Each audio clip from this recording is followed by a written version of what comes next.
Oh, all right, all right. It is Friday.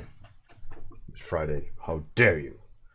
How double dare you? Triple dare you? How rude. How's everyone doing? It's Friday. Weekend's coming. It's a coming. Hey, Kilrathi. Atsugi. Yes. Bruder. Bruder Romanos. How are you doing? I'm thinking,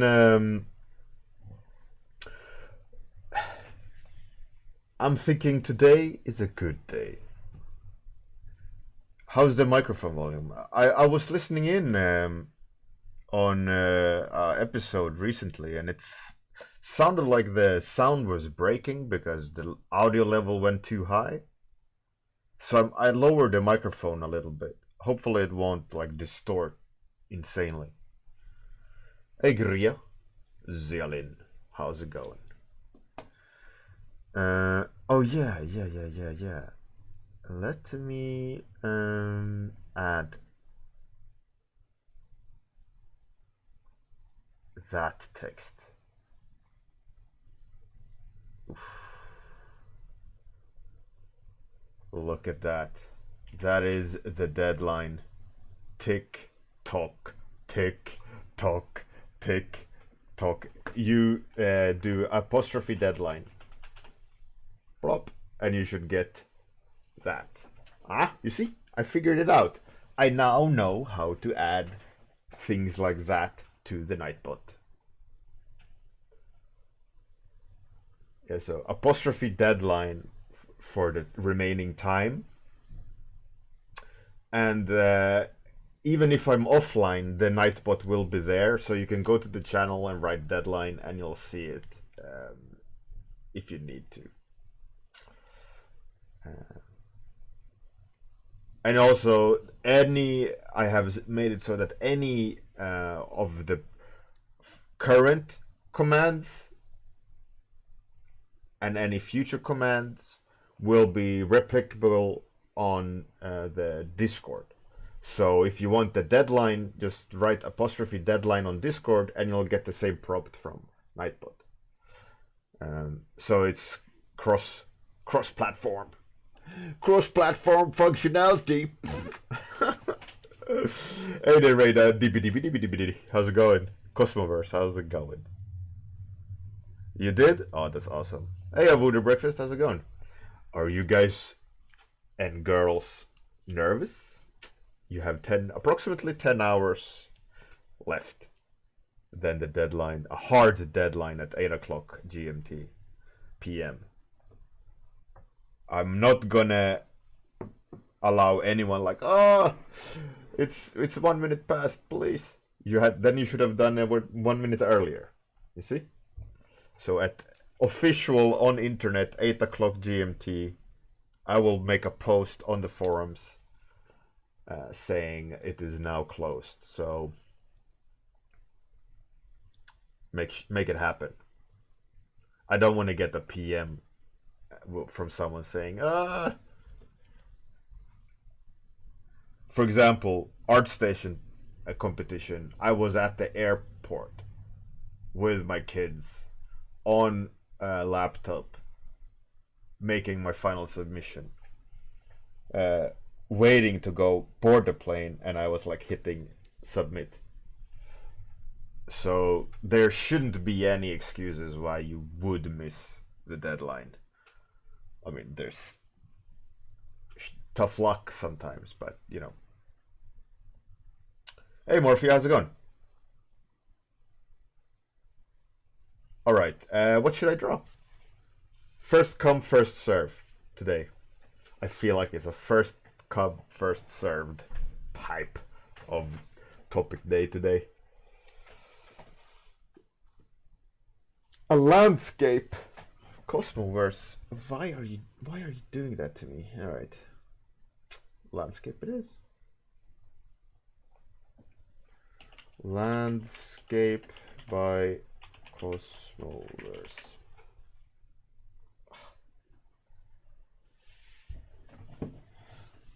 Alright. Landscape.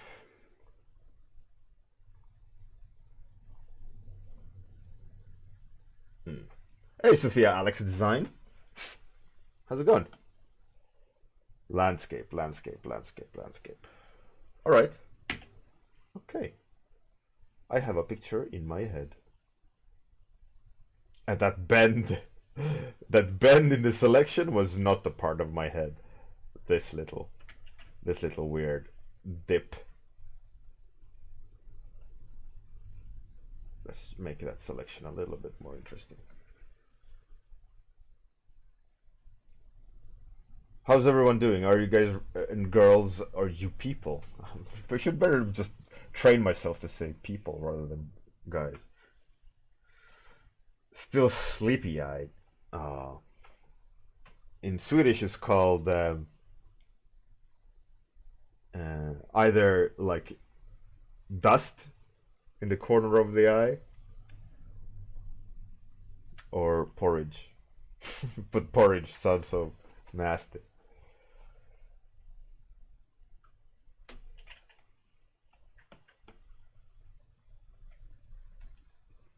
In Swedish, there's it's called John, like John, close your eyes, Jon Blund, and he comes with like sleeping dust and like throws it in your eyes more or less, and you fall asleep.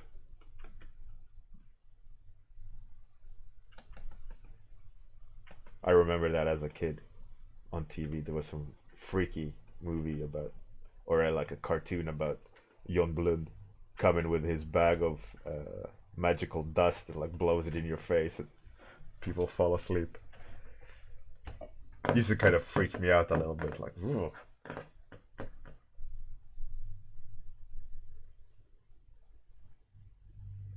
Hey Kirill, you burned your breakfast? Oh shit.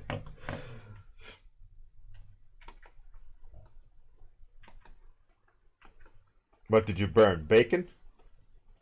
Bacon goes bad or burnt very, very fast. It's like 2 seconds too long and it's burnt to shit.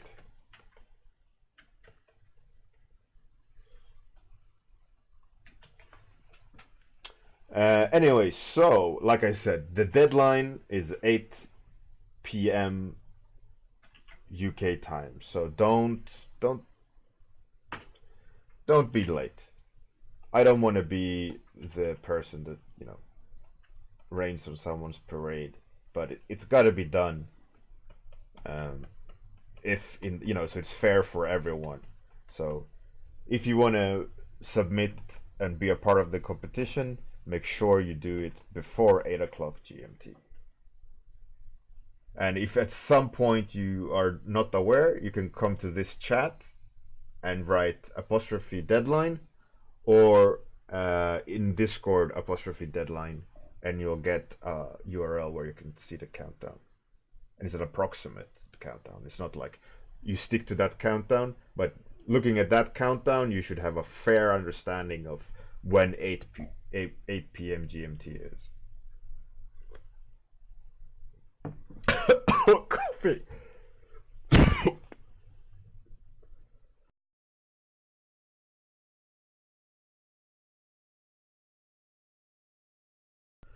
My apologies for the cough. Coffee went the wrong hole. Thank you. Thank you, world. That was fantastic. More of that, please. Whew. As I was saying, the deadline, I'm very excited about seeing what everyone has done. So on after Friday, today, I'm gonna be collecting all the work. So when you do submit, please, at the top of the thread, you have to submit it on the forum. You can't, it won't allow on Discord. I won't go checking on Discord for the final.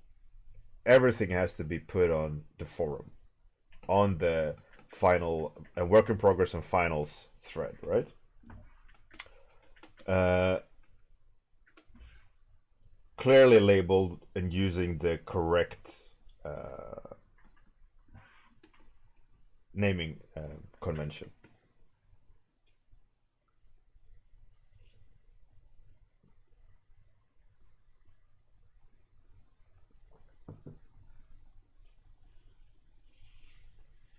Sophia, Alex. Oh, you are a part of the. Are you in the Unreal Bjornament? Are you the Alex? Hey, Mila, how's it going? Welcome. Welcome back, Mila. The ones used to be a young girl with a dream of being an artist for Magic the Gathering. Then Mila happened, and the dream came true. Congratulations, Mila. You're starting to become like the seasoned MTG illustrator now, aren't you? Like, you've done it for a year now?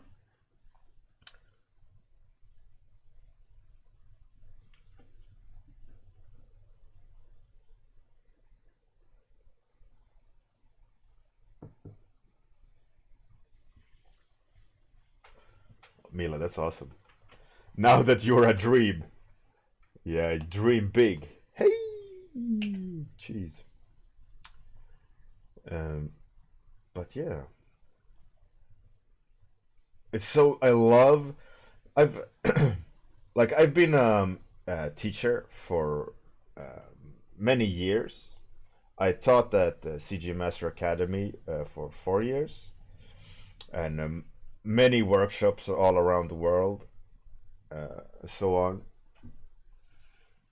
And I must say, like, my favorite thing of all things when it comes to having students and so on is seeing them like fulfill their goals or get hired and become, you know, a working artist.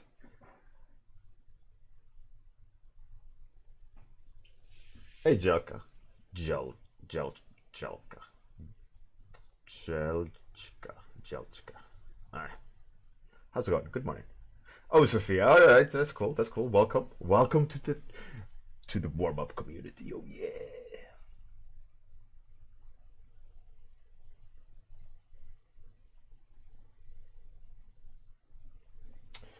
Yeah, so I was saying, I love seeing like students getting fulfilling their dream. I mean, when I started out many years ago, there wasn't a community like this. There wasn't a platforms like there are today. There wasn't this ease of information like there is today. I mean, if you want to, you can find out about absolutely anything, and at the tip of your finger. You know, you just need to click the mouse button, click, and you got the info. When I started like the whole thing back in 2000 2001 with concept art, and what is concept art, like there wasn't even a straight answer what concept art was. Um, and it just started becoming this industry, and all of a suddenly there was a DVD you could buy from America with with someone who's recorded their screen with like a camera, a video camera, talking about techniques. It was like magic. And first of all, you had to get a DVD player, right? And yeah, it was so different. And now, man, it's crazy how the world changes, and how easy it is to get information. Yet it's still the same struggle of applying the knowledge and understanding the knowledge, um, and kind of battling yourself, right? I think that's, as always, that's always the, as always, that's the always. As always, this biggest challenge for anyone is discipline, availability, and but most of all, time. Like I don't have time to learn, or I don't have time to focus on it, so that I am able to to progress at the rate I need to progress to fulfill goal X.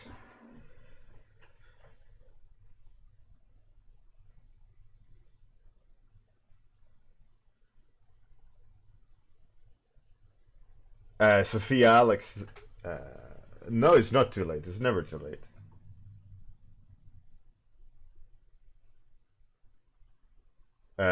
Sophia, Alex, I started. I I went to university when I was 24 to learn like game development, which allowed me to focus on drawing. Before that, I drew maybe one drawing a week, maybe.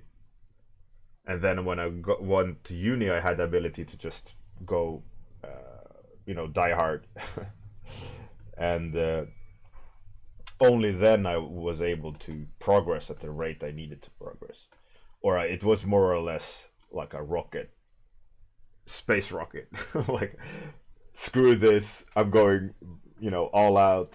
There's no rest. There's no downtime. I went like hardcore for 3 years, but it also boosted me significantly, and I'm also really grateful that I had that opportunity to spend as much time as I needed. Of course, besides uni work, uh, I had opportunity to just go, full blast. But I know a lot of people who starting late. The thing is,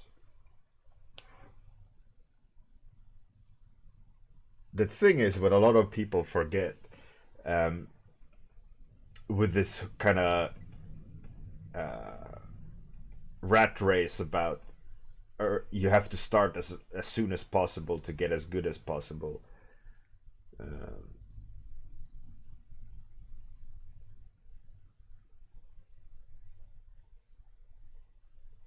uh, that like you gotta like it's some sort of you're 18 and you're like a god at art. Uh, that's true in some cases, but that person probably has always been good at art because they have a great sense of what they like, and it fits really well in time. So that's why they're like trending on internet, because their choices um, and so on are on point when it comes to trends and so on. But a lot of artists don't age well. That's something you also see over the time of spending. um, I mean, I've been in the industry for 14, so soon 15 years now, and I've seen a lot of artists grow, and I've seen also a lot of artists stagnate. But one thing that the current climate of the industry is really good for is constant evolution of techniques and approaches, which for those artists that explore new techniques and explore new themes, or explore new approaches to art, they will always be in the forefront. They will always refresh themselves as an artist. Like a lot of people have commented lately, like on my dark fantasy concepts, like, wow, I thought you couldn't get better, but you're still getting better. But the difference is that they mostly they people see my sketches, because all my professional work is hidden, stowed away for years. And then as soon as I can show something, it's already 3 years old. And how fun it is to show, like, oh, here's my latest portfolio piece, which is 3 years old.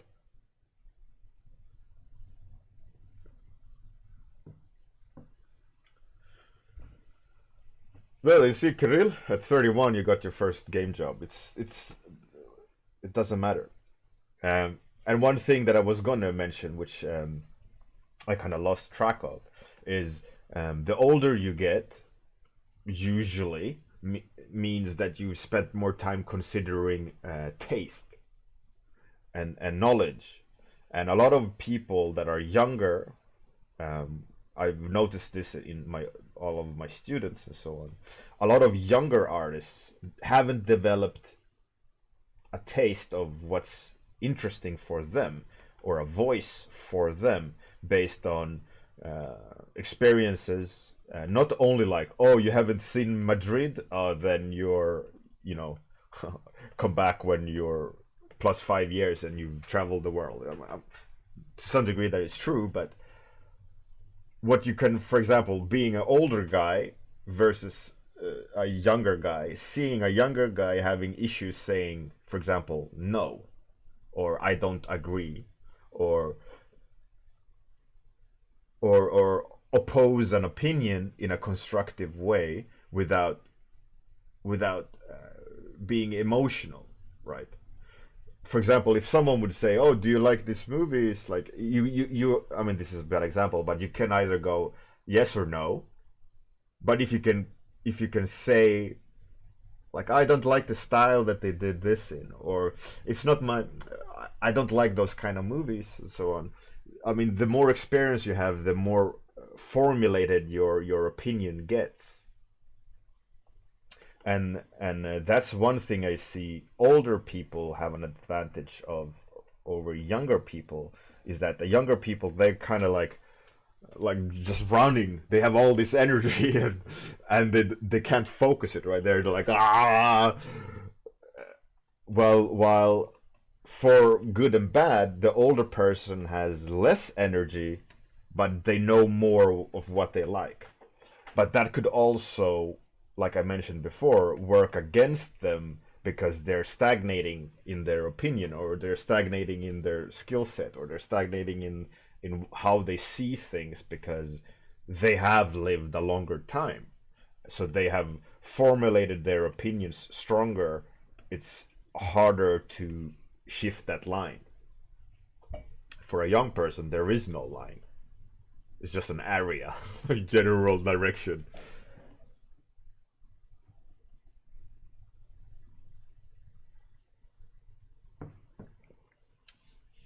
Mila, yeah, exactly. I go back in that instance. I go back and evaluate what's interesting.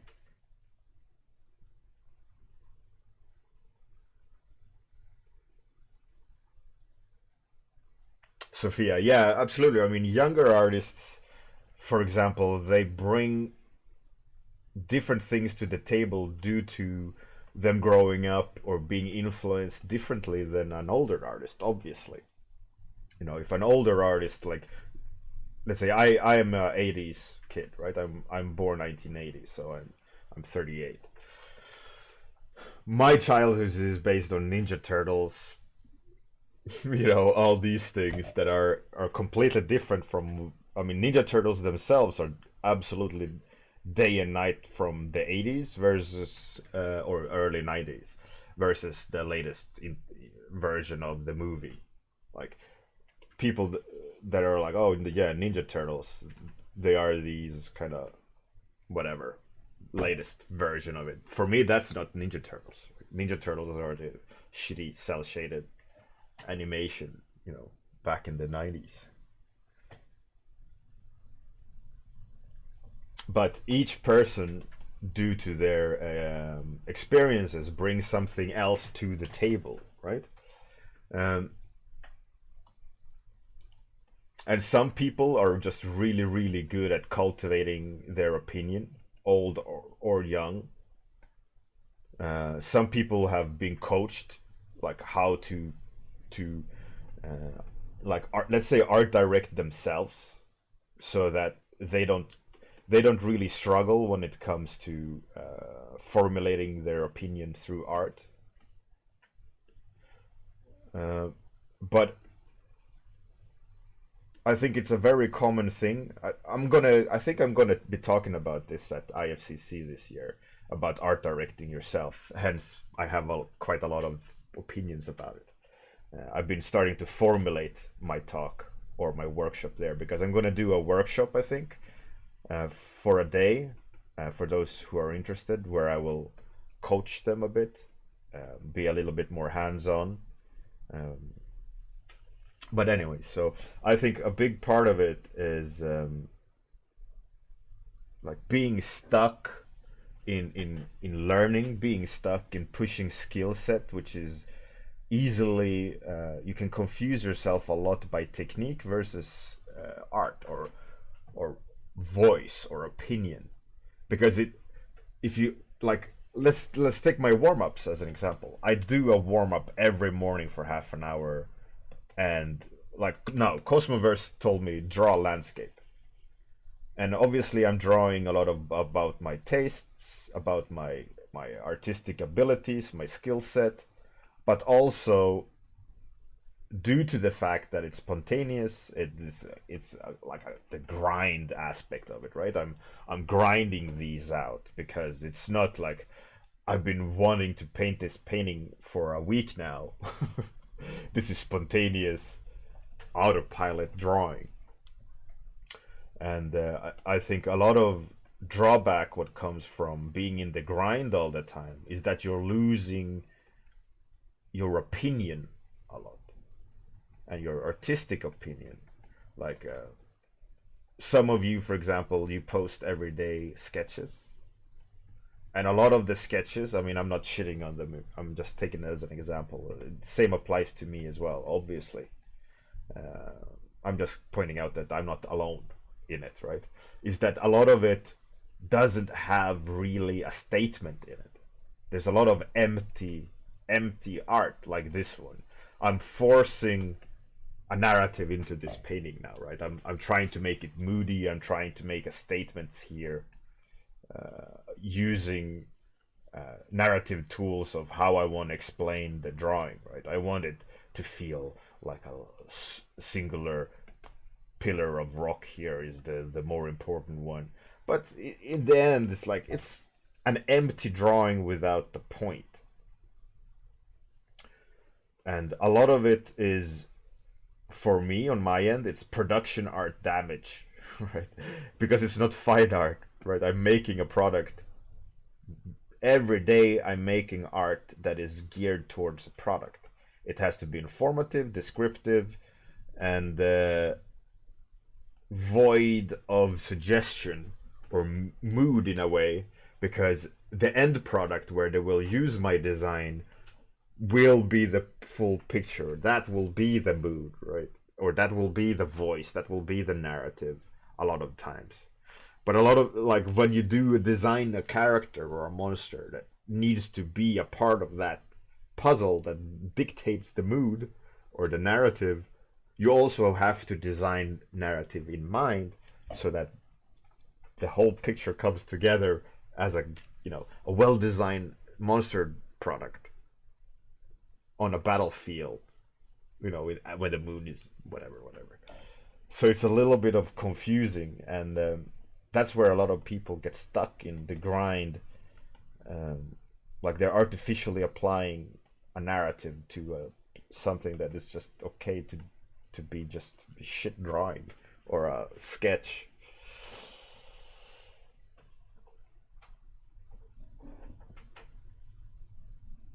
So it's a little bit, you know, like damned if you do or damned if you don't, you know.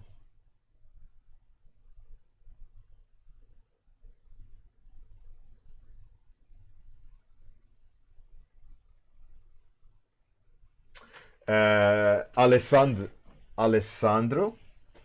uh, it's a hard one. It's about making a statement. This is like, it kind of keys into the whole thing I've been talking about having a narrative or something to say about your art.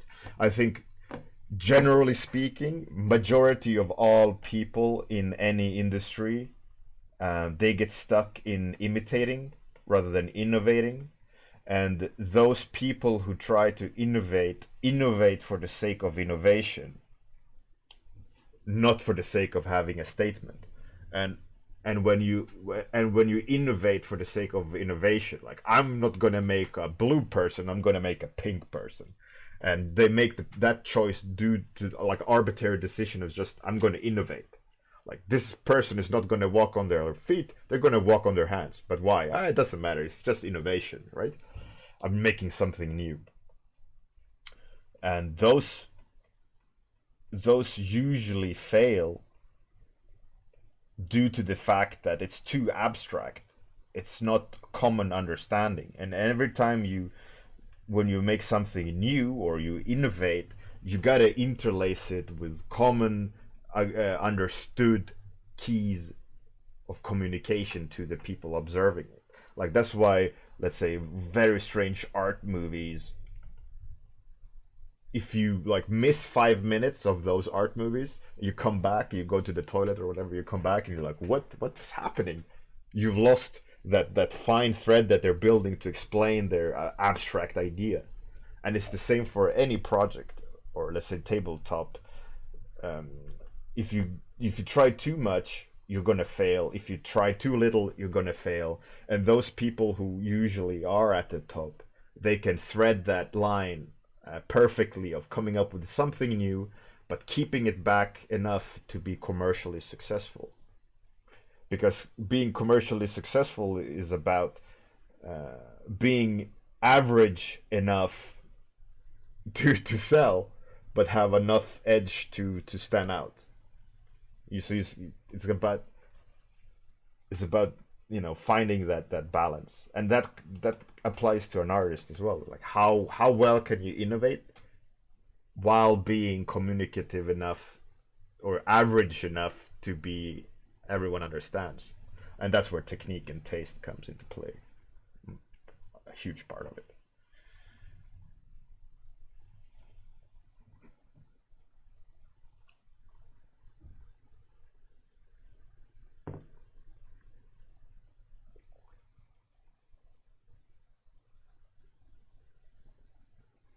Sophia, yeah, absolutely.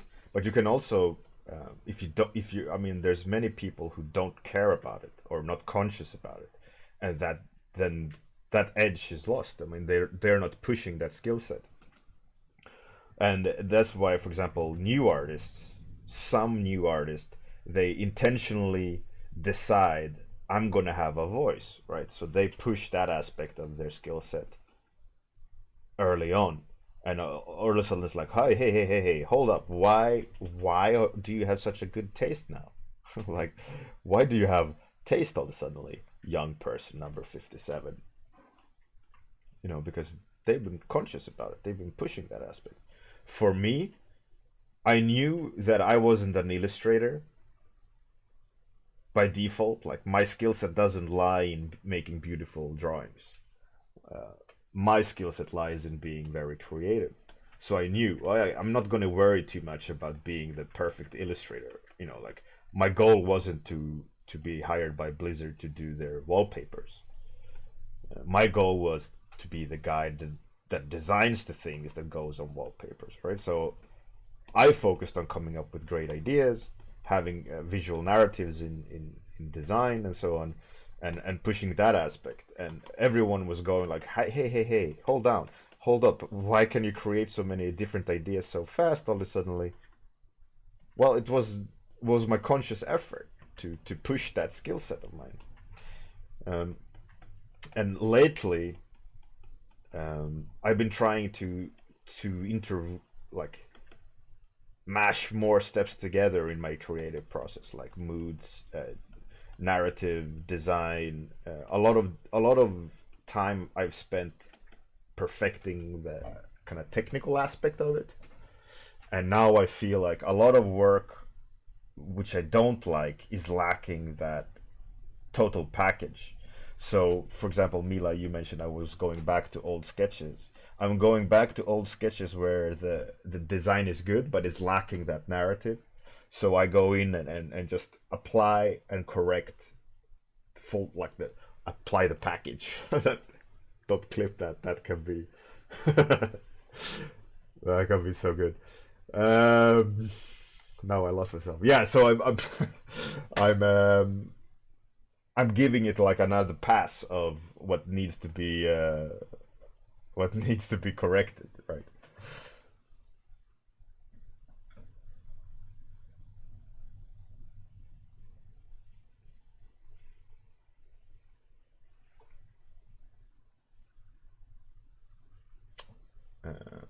pushing narrative. It's about, you know, what it's easy to say, but like, what do you want to say?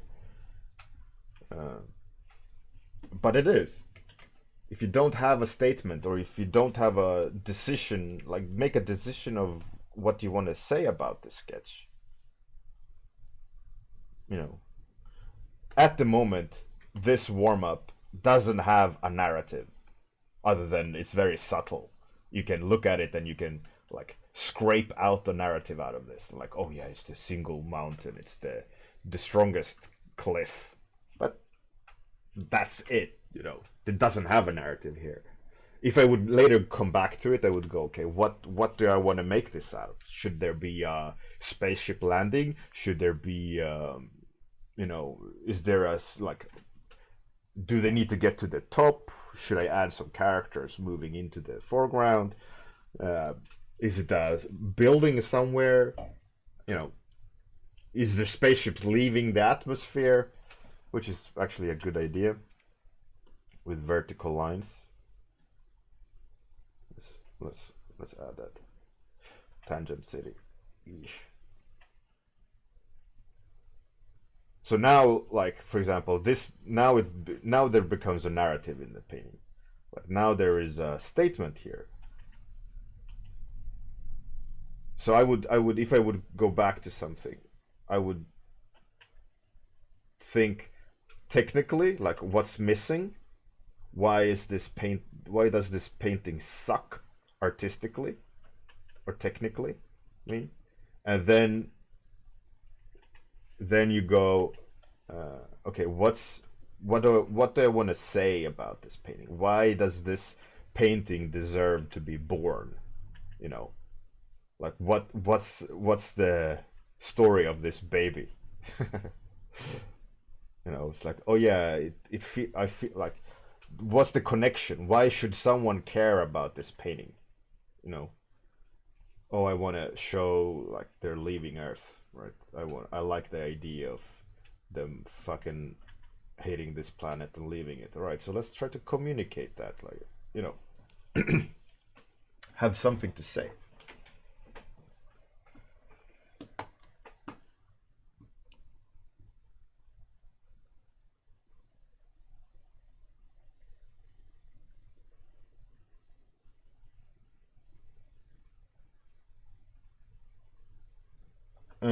Sophia, I mean, I can't give you a singular answer of what's the best. I can talk about it on Monday if you want. You can come back on Monday and ask the question.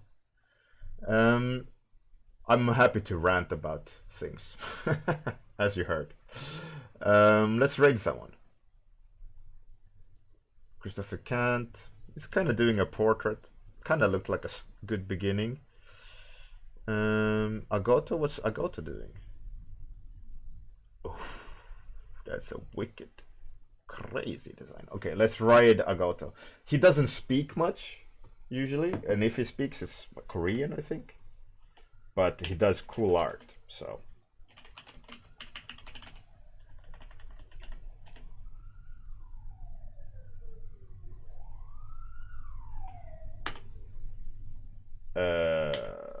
I raid. There we go. So, remember, Ebonita Coco Cat, every day, 10 past 9 a.m. GMT, Central European Time, UK time, 9 o'clock in the morning, every working day. Deadline, apostrophe deadline, if you want to see the countdown.